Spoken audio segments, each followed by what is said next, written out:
राजनीतिक दल के तौर पर बिहार में आज सबसे बड़ा दल संगठन के तौर पर अगर आप देखेंगे तो आज बिहार में सबसे बड़ा राजनीतिक दल, जिस दल के लोग हर गांव, हर पंचायत, हर प्रखंड में पूरे बिहार में हैं, वो जनसुराज है। और पिछले 6-7 महीनों में करीब करीब जो 1 करोड़ लोगों ने इस दल को मिलकर बनाया था, उसमें हर महीने 3 से 3.5 लाख लोग प्राथमिक सदस्य पैसा देकर 10 रुपया बजाबता शुल्क देकर 3 से 3.5 लाख लोग हर महीने इस दल में जुड़ रहे हैं। अभी इसकी टोटल दल में जो जुड़े हुए लोग हैं उसकी संख्या करीब करीब 1.25 करोड़ है। ये आप कह सकते हैं कि बहुत सारे इसमें जो लोग ये ऐसे भी होंगे जो दल से जुड़े हैं, सक्रिय नहीं है, बहुत उनकी कोई गतिविधि नहीं होगी, लेकिन 1.25 करोड़ लोगों का परिवार वाला दल बिहार में कोई दूसरा दल नहीं है। देश की सबसे बड़ी पार्टी भाजपा का भी अपना दावा यह है कि उनके करीब करीब 70 लाख लोग बिहार में उस पार्टी से जुड़े हुए हैं। तो जब ये संगठन का विस्तार एक स्तर पर हो गया है तो हम लोग अभी बिहार बदलाव यात्रा पर निकले हैं। एक उद्देश्य से ही निकले हैं कि जन सुराज का जो विचार है, जो प्रयास है, जिसके बारे में आपने सुना, जो बात आपको अच्छी लगी, आपको ये समझ में आया कि ये वो रास्ता है जिससे बिहार की गरीबी, भ्रष्टाचार, अशिक्षा, बेरोजगारी, पलायन खत्म हो सकता है। तो अब वो निर्णायक समय है जब अगले 4 महीनों में जो बात जेपी ने बताई, जो संपूर्ण क्रांति का नारा जेपी ने दिया, जो व्यवस्था परिवर्तन की बात जेपी ने कही, अब बिहार की जनता के सामने विकल्प है।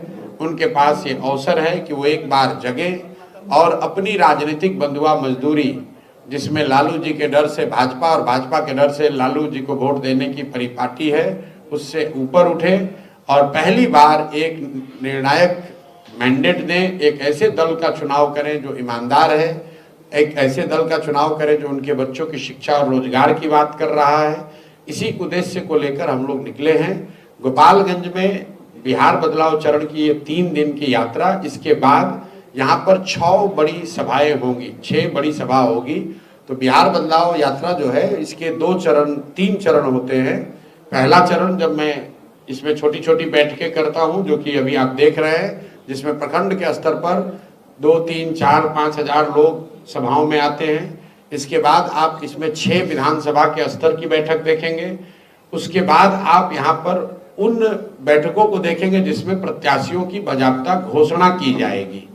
उस क्षेत्र के जनता के सामने 10,000, 15,000, 20,000 लोगों के सामने उन प्रत्याशियों की घोषणा की जाएगी जिनका चयन इस पूरी प्रक्रिया के द्वारा किया गया है।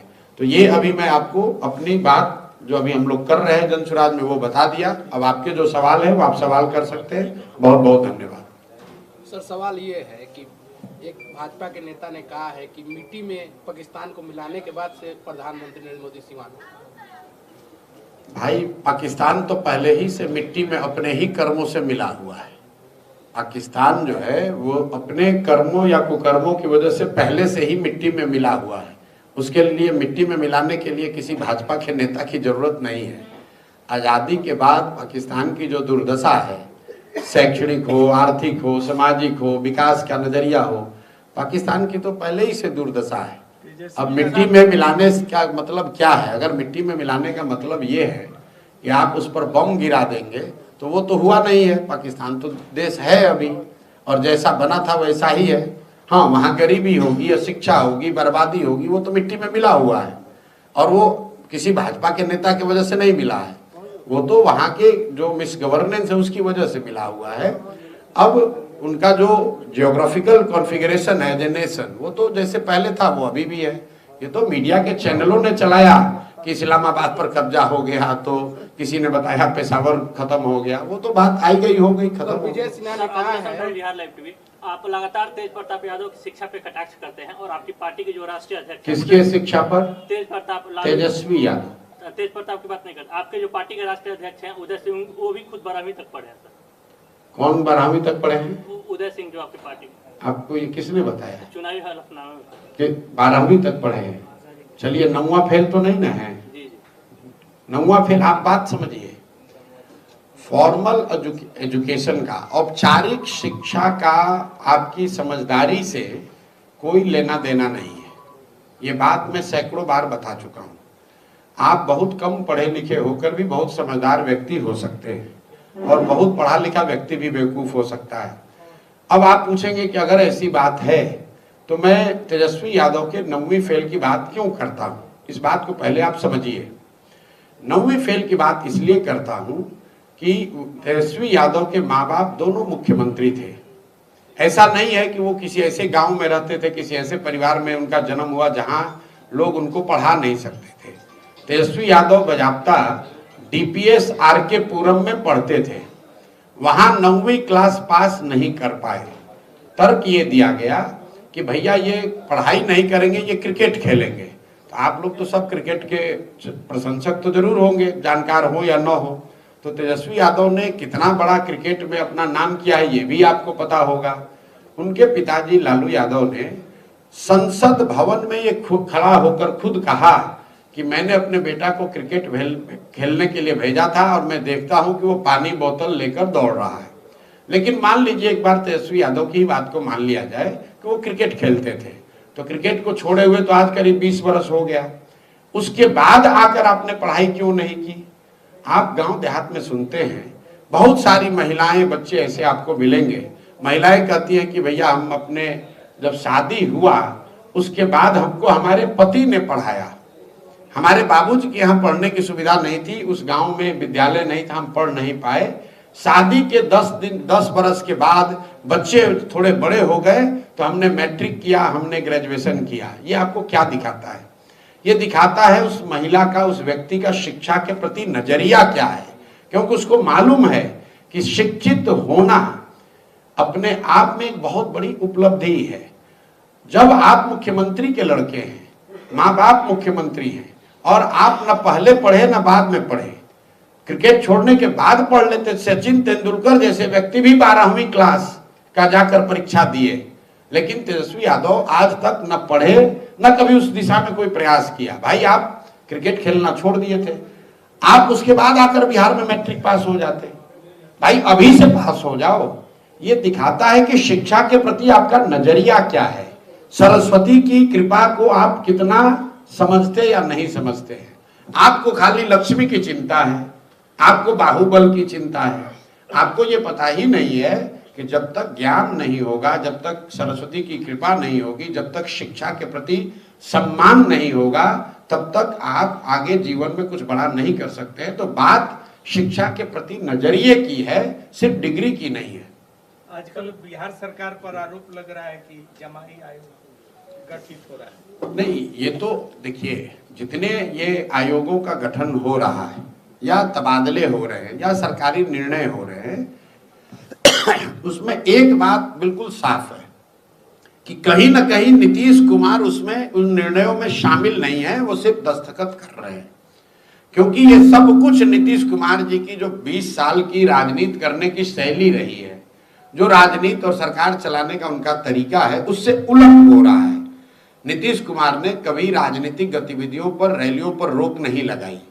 पहली बार ऐसा हो रहा है कि विपक्षी पार्टियों को रैली करने में, सभा करने में, राजनीतिक कार्यक्रम करने में तकलीफ आ रही है। उनको प्रशासन परेशान कर रहा है, उनको परमिशन नहीं दे रहा है। वो चाहे हम लोग का कल्याण बिहार न जाने देना हो या राहुल गांधी को दरभंगा में न जाने देना हो। दूसरी बात, जितने तरह के तबादले हो रहे हैं, आप खुलेआम सुन रहे हैं कि बिहार में छोटे से छोटे पद पर भी 20 लाख, 30 लाख, 50 लाख रुपया का दुकान खुला हुआ है, पैसा दीजिए, ट्रांसफर कराइए। तीसरी बात, आप जो देख रहे हैं आयोग वगैरह में जो नियुक्तियां हो रही हैं, ये सब परिवारों के लोग हैं। और ये किनके परिवार के लोग हैं?